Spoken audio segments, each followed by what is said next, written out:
Lady Boulay, and I hope you're having a fabulous day. Thank you for your support. Thank you for subscribing to the channel. Thank you for your thumbs up, for your comments, and thank you for sharing the videos. Thank you for all you do to support the channel. Well, today I want to talk about an issue that for many might be touchy, might be emotional, and it just might be amusing to some people. But I'm going to talk about it because there's something that they're calling diaspora wars. The diaspora war, or wars, has to do with people of African descent bickering and fighting with each other about something. Somebody did something or said something, and now somebody's pissed off. Now we got to get on social media and make a video about these people to let the world know how terrible they are. So as a Black American, we're very often in the crosshairs because there are so many of us. We are a large ethnic group, and we are very outspoken, and we are very high profile because we are Americans. And I think that's the base of the problem for most people. We are Americans. We don't make the laws, we don't make the rules, we don't decide when America's gonna go somewhere and strong arm somebody. We don't have anything to do with that, but we are Americans, and that's all we know how to be. But in America, there has never been a time when we have not been reminded that we are Black and from Africa. And if they really want to get jiggity with it, they'll call you a Black African nigger. So we've never been able to forget who we are, even if we wanted to forget. We have something in America called a Negro wake-up call. So anytime you start thinking that you are just a regular American, something will happen or somebody will do something to remind us that we are Black from Africa. So people who identify as white in America have always put themselves up on a high pedestal, and they have always relegated us to the low pedestal. But what Black Americans have going for ourselves is resilience. We are resilient to a fault. There is nothing that America has been able to throw at us that we haven't been able to grab and make something out of it that resembles us. That is our gift.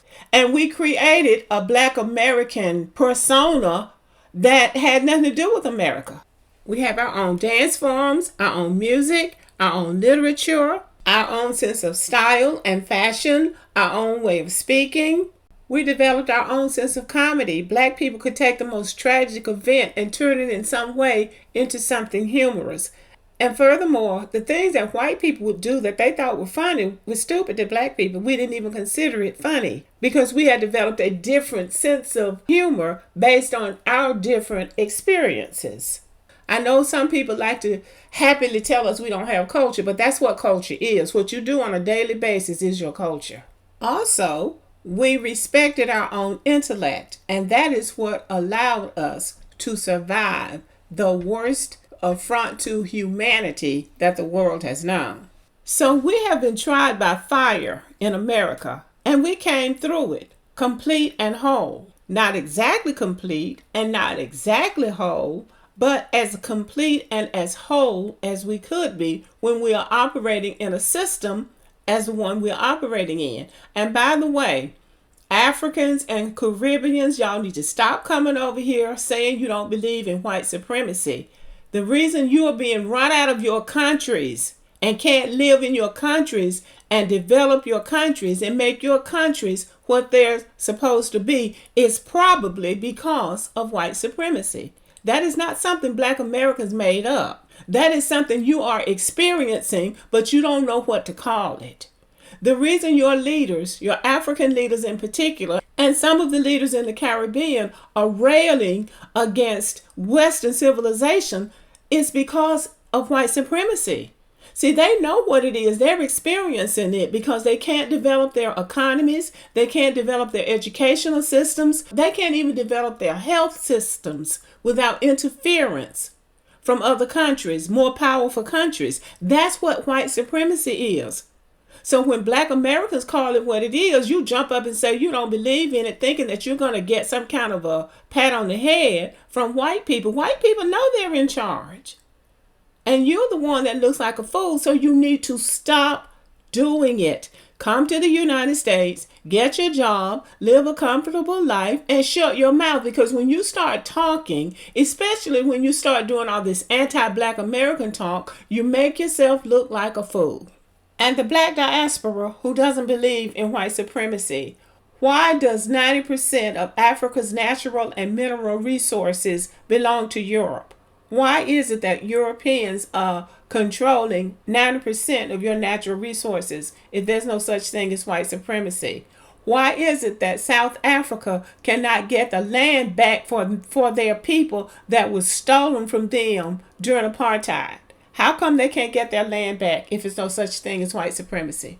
Why don't Black Americans ever see bananas from Uganda? Why don't we ever see coconuts from Ghana or chocolate from Ghana? These are major crops in those countries. We never see anything that's made in any African country in the United States. Why is that? Why is it that Africa is being shut out of the international trading system if there's no such thing as white supremacy? And I heard a Somali say this. I don't believe in white supremacy. A Somali who came here from a refugee camp, calling themselves, talking about they are Arabs because they belong to the Arab Union. But mighty funny, the Somali president is meeting and conferencing with the East African leaders so he can get support in securing his country. Because the Arabs are not going to do that for him because they are a part of the system that's against Africa. We are African descended people. We were not born in Africa. Africa was born in us. And because of that, we have had to pay an African tax in the great empire called the United States of America. Everything, including the kitchen sink, has been thrown at us. But because we won't surrender, we have been turned into villains. Oh well, too bad. Because it's a new day for Black Americans. We've done our time in slavery and Jim Crow and all of their kinfolk. And now it's time for us to begin a new chapter in our lives. We were not born in Africa, but Africa was born in us. Black Americans are now discovering Africa. And they're just like kids in a candy shop, just going from here, there, everywhere, discovering what we lost, discovering the people, the land, the resources, but learning about the continent that we were snatched from against our will and made to forget. But because DNA has memory, the memory of who we were and who we ought to be is being triggered as we speak. As more and more African Americans explore Africa, as more and more information comes out about Africa, African Americans are being reborn. And the memory of who we were is coming back. And not only the memory, but all of the ancient texts that have been written about us, that have been hidden, are coming to light. This is the new awakening. So this is what I want to say to the Africans and the Caribbeans and anybody else who has anything to say about Black Americans going to Africa, moving to Africa, visiting Africa, or whatever Black Americans decide to do relative to Africa.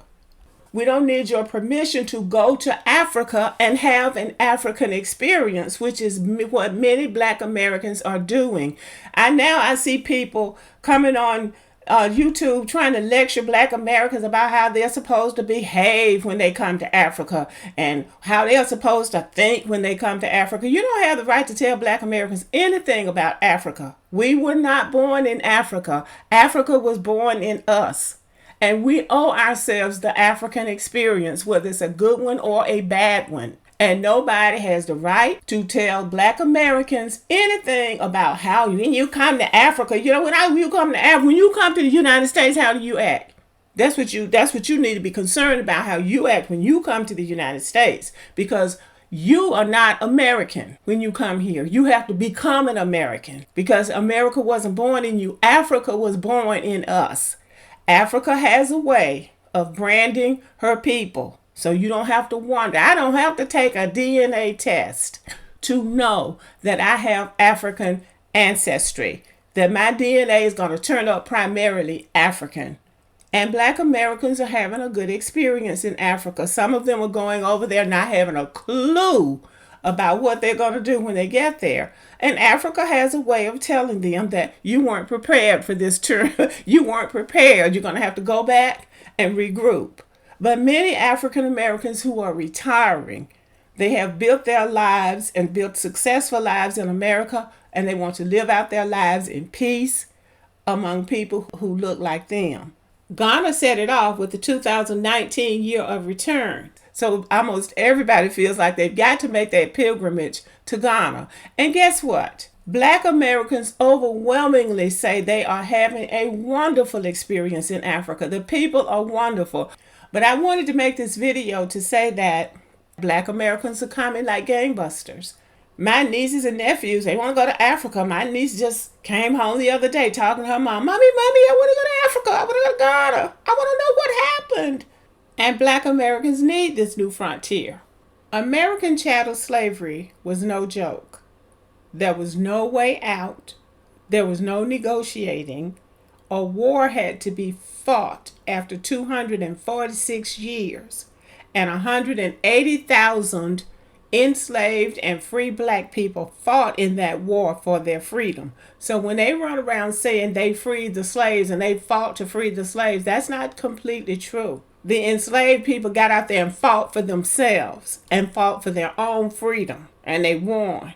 Because before the enslaved people got involved in the American Civil War, the Confederacy was winning, which means that the enslaved people would have remained enslaved if the Confederacy had won. And that is why the enslaved people got out there and fought for themselves. They were spies, they were cavalrymen, they were infantrymen, whatever they had to do. They got out there and fought for their own freedom. America doesn't tell that. That's a part of our history. So now we're in kind of a new dispensation, and it is time for Black Americans to reconnect with the continent. And I think it's for the best. I think we'll all benefit from it. We'll have to find a way to get along with each other, but I think we'll all benefit from it. So for people who come on my channel saying this, and for those who say it to other Black Americans, you're not an African. You weren't born in Africa. You don't have anything to do with Africa. No, we were not born in Africa. Africa was born in us. So that puts that argument to rest. And this also needs to be made clear.